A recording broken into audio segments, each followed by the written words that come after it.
Agaseke k'amakuru mu karere ngapfunduriye muri Kenya. Nibura abantu 11 bapfira mu myigaragambyo yo kwamagana ubutegetsi muri Kenya ku mugoroba ku wa mbere nkuko byatangajwe na Komisiyo y'Igihugu y'Uburenganzira bwa Muntu. Itangazo rya polisi ryashyizwe ahagaragara rivuga ko abantu barenga 560 batawe muri yombi mu gihugu hose mu myigaragambyo yabaye ku wa mbere ushize tariki 7. Amakuru ava muri Kenya avuga ko polisi barasha bigaragambyo bakoresheje amasasu asanzwe ya nyayo. Imyigaragambyo y'ukwizihiza isabukuru y'imyaka 35 ishize Kenya yinjiye muri politiki y'amashyaka menshi. Polisi ya Kenya n'ubwiga wo gukoresha amasasu irasa bigaragambya. Uru rwego rwashimiye uko rwitwaye kuko abapolisi babarirwa muri 70 nabo bakomerekeye muri uko kwigaragambya kw'abaturage. Komisiyo ishinzwe uburenganzira bwa muntu muri Kenya yashinje polisi gukoresha imbaraga z'umurengera kandi ngo niko isanzwe bikora mu guhosha imyigaragambyo. Mu myigaragambyo iheruka mu gihugu hose tariki ya 25 ukwezi gushize kwa Kamena abantu 19 barishwe, inzu z'ubucuruzi zibarirwa mu bihumbi zirasaburwa izindi zirangizwa. Iyi myigaragambyo yaranzwe no kubangamira abanyamakuru kuko hamwe na hamwe barakubiswe abandi bamenerwa ibikoresho by'akazi babuzwa gutara no gutangaza amakuru y'imyigaragambyo. Hirya no hino muri Kenya ariko kandi amashuri yiriwe afunze ku munsi w'imyigaragambyo, abana bagumishijwe mu ngo ziwabo. Nasimbukiye mu Burundi abanyamakuru bicaye imbere ya mudasobwa barandika banatwe ubushinjacyaha mu Burundi busaba igifungo cy'ubuzima bwose ku bantu 14 bari mbonera kuri bakekwa mu rupfu rw'abantu 6 bishwe muri segiteri Gasara bakekwaho kuba abarozi. Amakuru ava mu Burundi yavuze ko muri abantu 14 bakurikiranweho izo mfu barimo abategetsi mu nzego z'ibanze 3 bakurikiranweho kudatabara uri mu kaga. Ni urubanza rwihutijwe kuko abantu bishwe tariki ya 30 kwezi kwa gatandatu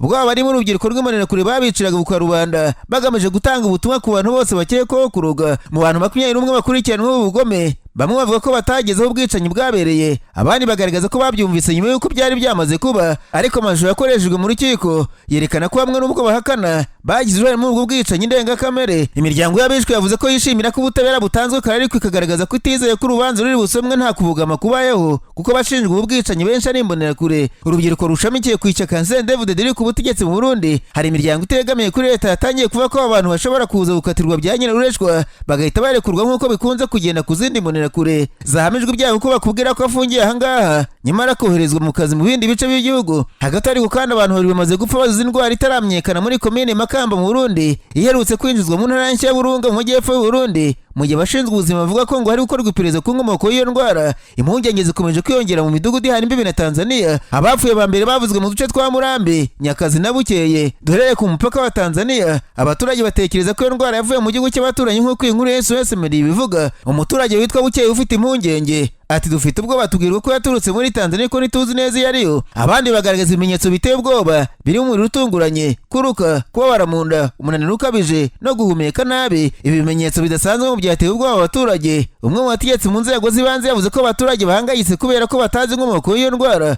Ku wa gatanu ushize Minisiteri y'Ubuzima rusange no kurwanya sida yohereje itsinda ry'abaganga bazobereye mu ndwara zandura muri iyo komini. Inshingano zabo ngo ari ukusanya ibipimo kugira ngo basesengure neza impamvu zitera ubwandu bw'iyo ndwara. Nararanganije amaso umunyamakuru byandikirwa muri Kongo Kinshasa. Abanyamakuru bakize amakaramu ku mpapuro barandika Manatwe guverinoma ya Kongo Kinshasa yasobanuye neza bihagaze ku kibazo gikomeye cyane cyo kwinjiza abahoze ari abarwanyi b'imitura mu ngabo za Kongo Kinshasa FARDC. Ku wa mbere Minisitiri w'itumanaho n'itangazamakuru Patrick Moya yavugiye kuri Radio Okapi ko icyo gikorwa n'ikinashoboka kizakorwa kayaparika cyangwa se gusuzuma dosiye ku yindi bitazakorwa mu kivunge. Mu kiganiro cyaranzwe n'impaka zikaze za politike, Patrick Moya yavuze ati ibiganiro n'imventura nibirangira ntihazongera kubaho kuvangwa cyangwa se kutavanga. Kwinjizwa mu ngabo kose kuzakorwa kayaparika binyuze mu nzira itoroshye ikubiyemo no kugenzura ko nta byaha yakoze uwo muntu. Bavuga ko ubutegetsi bwa Joseph Kabila Kabange benshi mu bahoze ari inyeshyamba binjijwe mu gisirikare cy'igihugu nta genzura ryakozwe uburyo byakunze kwamaganwa ndetse bigafatwa na bamwe nk'impamvu yo kujegajega kw'ingabo za leta ya Kongo FARDC. Hagati aho ku cyumweru hadutse imirwano hagati ya FARDC ishyigikiwe n'inyeshyamba za Wazalendo n'inyeshyamba za M23 ku musozi wa Fungura witegeye imidugudu ya Katobi na Mera muri grupuma ya Kisimba muri teritwari ya Warikare. Amakuru aturuka muri ako gace avuga ko imirwano yatangiye ku mugoroba bw'impande zombi zahuraga ku irondo nk'uko inkuru ya Twitesed bivuga. Urusaku rw'intwaro zemereye n'izoroheje rwumvikanye kugeza mu gicuku bitera guhunga abaturage ba Katobi ndetse na Mera mu gace ka Banakindi. Amakuru aturuka muri Karere yerekana ko ku wa mbere wari utuje nubwo bigoye kumenya neza ugenzura umusozi wa Fungura. Umubare wahitanwe n'iyi mirwano nturamenyekana ariko amakuru amwe avuga ko ibintu bikomeje kuba biri mu karere k'imirwano. Impuguke z'umuryango w'abibumbye ku rundi ruhande zishimangira ko barwanya umutwe w'iterabwoba FDLR ukora muri Kongo Kinshasa wiyongereye uko wakomeje kwinjiza bashya. inshuro nyinshi impuguke za Loni zigaragaza ko abarwanyi ba FDLR babarirwa hagati y'igihumbi na 2,000 gusa umuvugizi w'ingabo z'u Rwanda Brigadier General Twahirwa erutse gutangaza ko bari hagati y'ibihumbi 7 n'10. Raporo nshya yashyikirijwe komite ishinzwe ibihano mu kanama Karoni gashinzwe umutekano muri Gicurasi uyu mwaka igaragaza ko FDLR na Wazalendo byakaje umurego mu kwinjiza abarwanyi bashya kuva muri Mutarama ubwo Alphonse mu rugamba rwo gufata imijyi ikomeye. Iyi raporo isobanura ko FDLR na Wazalendo byinjije abarwanyi b'abana bibakuye mu nkambi z'abahunze imirwano ndetse no mu bindi bice bifitemo abantu benshi babishyigikiye. Isobanura ko abana n'abandi FDLR yakuye mu nkambi n'ahandi bahawe imyitozo yisumbuye kugira ngo bongerere uyu mutwe ubushobozi ku rugamba rubera mu bice bitandukanye. Impuguke za Loni zagaragaje ko kwinjiza abana muri FDLR binyuranyije n'amahame mpuzamahanga asaba imitwe yitwara gisirikare kurinda abana bikanashimangira ko gukemura amakimbirane mu burasirazuba bwa Kongo bigoranye. Zavuze ko nubwo FDLR ku rutonde rw'imitwe yafata ibihano na Loni, leta ya Kongo yakomeje gukorana nayo nyamara binyuranyije n'amahame mpuzamahanga ikayifashisha mu rugamba rwo kurwanya Alphonse. Izi mpuguke zemeje ko muri Nzeri umwaka ushize ubwo ingabo za Kongo zagabaga ibitero kuri FDLR kubera igitutu cy'umuryango mpuzamahanga, umubano w'impande zombi wajemo agatotsi ari kongera kuba mwiza nyuma y'igihe gito bigizwemo na General Major Peter Chirimwami woza ategeka intara y'Kivu y'Amajyaruguru. Raporo yasohotse mu mpera z'umwaka ushize yagaragaje ko General Major Chirimwami ari waburiye abayobozi bakuru FDLR ko bagiye kugubwaho ibitero bakimura ibirindiro mbere y'uko bitangira. Muri raporo nshya impuguke za Loni zagaragaje ko leta ya Kongo yoherereza FDLR na Wazalendo amafaranga n'ibikoresho yirengagije ko akanama Karoni gashinzwe umutekano kafashe ingamba zibuza gukwirakwiza intwaro mu bagizi ba nabi. Leta ya Kongo n'u Rwanda tariki ya 27 Kamena bagiranye amasezerano y'amahoro yitezwe guhagarika amakimbirane mu karere ka Afurika y'ibiyaga bigari no guteza imbere ubufatanye mu iterambere. Gusenya FDLR no kuraho ingamba z'ubwinzi u Rwanda rwashyizweho mu rwego rwo gukumira ibikorwa by'uyu mutwe w'iterabwoba biri mu ngingo nyamukuru zigize aya masezerano.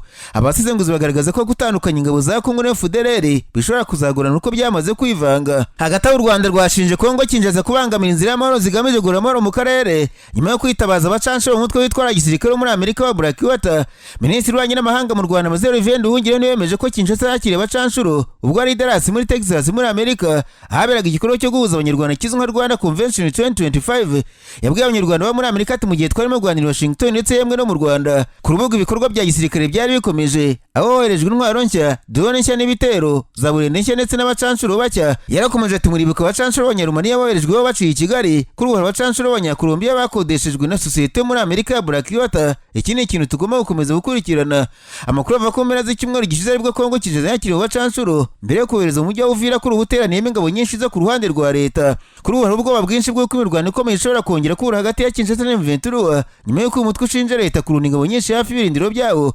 Hari kandi impungenge z'uko abacanshuro bashya boherejwe muri Kongo bashobora gutuma amakimbirane ari mu iki gihugu akwira akarere kose. Perezida Paul Kagame mu cyumweru gishize yongeye kuburira Kongo imaze igihe kirekire igambiriye gushoza intambara ku Rwanda ko nirurasa w'u Rwanda rutazabyihanganira. Ati ntidufite za drone ariko dushobora kugenda ibirometero 2,000 tukava no turwana mu gihe byabibaye ngombwa. Ibindi ni inkuru. Abo bantu babwira amahomvu ngo bafite za drone n'ibiki ko bazaza bagatera u Rwanda tuzabasangaho murasira izo drones, niko umukuru w'u Rwanda yavuze. Baguye yateberejwe muri Kongo kuri bisigaye ifite intore rya Constellations ifite amateka maremare atavugwaho rumwe. Uyu mutwe wamenyekanye cyane mu ntambara yo muri Iraq by'umwihariko mu bwicanyi bacanshuro babo bakoreye abasivili 17 ahazwi nka Nisuri Square Baghdad 2007. Ni ubwicanyi bwatumye batari bake bakirizwa inkiko ndetse bunatuma haba iperereza ryamaze igihe kirekire ku ikoreshwa ry'abacanshuro mu duce turimo intambara. Nubwo icyo gihe Baguye yamaganywe, iyi sosiyete n'izindi zishamikiyeho zakomeje guca inshuro mu bice bitandukanye by'isi ndetse no ku mugabane wa Afurika. Kinshasa yitabaje abacanshuro muri Colombia nyuma y'uko muri Mutarama uyu mwaka wo muri Rumaniya batsindiwe mu mirwano yasize M23 yigaruriye umujyi wa Goma bikaba ngombwa ko boherezwa banyujijwe i Kigali mu Rwanda. U Rwanda ni inshuro nyinshi rwakunze kurenga amahanga kuko bararuciye akarumira ubwo abacanshuro bari muri Kongo bijyanye no kuba amasezerano mpuzamahanga abuze ikoreshwa ry'abacanshuro mu ntambara. Agaseke k'amakuru mu karere ngapfundikira muri Uganda abanyamakuru bakozeje ba muri no barandika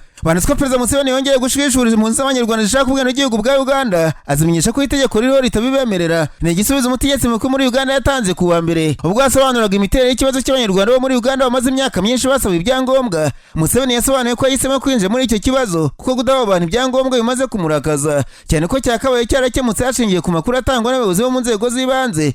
Ati nabo mperutse kugira n'abavandimwe Abanyarwanda ba Uganda kuva mu kwezi gushize muri Perezidansi ya Entebbe hari Minisitiri w'Umutekano abashinzwe uwinjira n'abasohoka n'abakora mu kigo cy'igihugu cy'indangamuntu bamfashije kumva neza ikibazo cy'ubwenegihugu ku baturage bimukiye muri Uganda gituruka. Nari maze kurakazwa n'ibirego by'uko by'umwihariko Abanyarwanda bacu babimukira bafatwa nabi. Nari natangiye gutekereza ko bamwe mu bantu bari gutanga ibirego bitari byo kuri iki kibazo bagamije umugambi mubi. Museveni yavuze ko nyuma y'inama yabashije gusobanukirwa neza imiterere y'icyo kibazo. Yavuze ko urwego rushinzwe uwinjira n'abasohoka muri Uganda ndetse n'ikigo gishinzwe indangamuntu atari byo bikwiriye kwemeza amakuru ku bwenegihugu bw'Abanyarwanda bo muri Uganda. Yavuze ko inzego inzego zombi zikwiriye kugendera ku makuru ava mu nzego z'ibanze kuko arizo zizi neza abo baturage. Ati mu by'ukuri ntabwo byumvikana ndetse si ngombwa kuba twatakaza umwanya wacu ku bantu bakora mu biro hano i Kampala kugira ngo bagere umunyayuganda n'utari umunyayuganda. Yavuze ko nubwo haba hari ibikorwa by'abantu bashaka kwiyita abanyayuganda abujuje ibisabwa bidakwiriye kuvutswa uburenganzira bwabo. Uyu mukuru w'igihugu yashimangiye ko abakwiriye guhabwa ibi byangombwa ko ari abakomoka ku banyarwanda bimukiye muri Uganda mu 1926 na mbere yaho. Yavuze ko ariko nabo badakwiriye kugira ubwenegihugu bubiri kuko niba bakeneye ubwa Uganda bagomba kureka ubw'ibindi bihugu. Ati icyo tutakwemera n'ubwenegihugu bubiri burimo ubw'ibihugu by'ibituranyi cyangwa se byo muri Afurika yose. Ku banyarwanda bahungiye muri Uganda, Museveni yasobanuye ko benshi batashye ariko bake basigaye bifuza ubwenegihugu kubuhabwa ubu ngubu bitashoboka keretse itegeko rivuguruwe. Ati mu nzu nyinshi zaratashye ariko ku basigaye niba bashaka kuba abanyayuganda twabemera tuvuguruye itegeko. Afurika y'Iburasirazuba niyo ngo ubumwe tuzagira ubwenegihugu bwa Afurika y'Iburasirazuba. Perezida Museveni yatangaje ko komite ishinzwe kugenzura amakuru mu karere ari rwo rwego rwa nyuma ruzajya rwemeza niba umunyarwanda wo muri Uganda yujuje ibisabwa kugira ngo ubone ibyangombwa babihabwe hashingiye kuri icyo cyemezo. Hanze amabwire ko urwego rw'ubugenzacyaha bw'Urusiya rwavuze ko wahoze ari minisitiri wo gutwara abantu n'ibintu Roman Starovoyt yasanzwe yapfuye uko bigaragara bitewe n'igikomere giturutse ku kwirasa. Mbere yaho kuwa mbere perezida w'Urusiya Vladimir Putin yari yamwirukanye. Nta mpamvu yatanzwe yatumye Starovoyt yirukanwa ndetse uwari minisitiri wungirije wo gutwara abantu n'ibintu Andrei Nikitin yatangajwe nyuma gato ko ari umusimbuye. Ubugenzacyaha bw'Urusiya bwavuze ko burimo gukora ngo bumenye uko byagenze. Starovoyt yagize minisitiri wo gutwara abantu n'ibintu muri Gicurasi umwaka ushize. Mbere yaho yari guverineri w'akarere ka Kursk mu gihe gishyira ku myaka hafi 6 kugeza muri Gicurasi umwaka ushize. Ako karere kafashwe igice kimwe n'ingabo za Ukraine muri Kanama umwaka ushize mu gitero gitunguranye. Mu gihe cyavanga gusa gishize nibwo Urusiya bwashoboye kwirukana ingabo za Ukraine muri ako karere nubwo mpera za Kamena uyu mwaka. Ukraine yavuze ko igenzura igice gito cy'ubutaka bw'imbere mu Rusiya. Alexei Smirnov wasimbuye Starovoyt yamaze akanya gato gusa kuri uwo mwanya yatawe muri yombi muri Mata uyu mwaka nyuma ashinjwa kunyereza amafaranga leta yaragenewe kubaka ubwirinzi ku mupaka wa Ukraine. Igitangazamakuru Komerisante cyo mu Rusiya cyatangaje ko Starovoyt yari ari hafi kujyanwa mu rukiko mu rubanza nk'uregwa. Ntibizwi neza igihe umugabo yapfiriye. Andrei Karitaporov umukuru w'akanama ka gisirikare mu nteko ishinga amategeko y'Urusiya umutwe w'abadepite yabwiye igitangazamakuru RTV cyo muri icyo gihugu ko urupfu rwashigiye kirekire rubaye. Mbere yaho kuwa mbere y'uko urupfu rwa Starovoyt rutangazwa, umuvugizi w'ibiro bya perezida w'Urusiya Dmitry Peskov yahaswe ibibazo n'abanyamakuru mu kunya niba irukanwa rya Starovoyt ryayisobanuye ko Putin yamutakarije icyizere kubera ibyabaye mu karere ka Kursk. Peskov yarashubije ati gutakarizwa icyizere biravuga iyo habayeho gutakarizwa icyizere. Imvugo nk'iyo ntiyakoreshejwe mu itegeko teka ryasohowe na Kremlin. Naho minisitiri w'intebe wa Israel Benjamin Netanyahu agiye guhura na perezida wa Amerika Donald Trump nyuma y'ibyumweru ibihugu byombi bigabye igitero kuri Iran. Biteganyijwe ko imwe mu ngingo z'ingenzi Netanyahu na Trump baganiraho ari ukuba Amerika, Israel na Iran byagera ku masezerano ya burundu yo guhagarika umugambi wo gukora intwaro kirimbuzi. Amerika na Israel bishinja Iran gutunganya ingufu za nucleaire kugira ngo izakoremo intwaro kirimbuzi zishobora guhungabanya umutekano wabyo, ndetse ni nabyo byashingiyeho bigaba ibitero iteye Iran muri Kamena uyu mwaka turimo. Ibitero byagabwe mu bigo bitunganyirizwamo ingufu za nucleaire birimo icya Fordow, Natanz ndetse Isfahan. Perezida Trump yavuze ko byangiritse bikomeye ku buryo Iran izagurwa no gusubukura gahunda y'intwaro kirimbuzi. Biteganyijwe kandi ko Trump na Netanyahu baganira ku buryo ingabo za Israel n'umutwe witwaje intwaro Hamas byahana agahenge imbohe z'abanya-Israel zikiri mu maboko y'umutwe zikarekurwa. N'ubwa gatatu Netanyahu agiye Washington uko agiyeho muri Gashyantare ndetse na Mata aganira na Trump ku ntambara y'ingabo za Israel n'umutwe wa Hamas mu gace ka Gaza. Kuri iyi nshuro Netanyahu arahura kandi n'abayobozi bo muri Amerika barimo Vice Perezida wa Amerika J.D. Vance na Minisitiri w'Ingabo Peter Hegseth.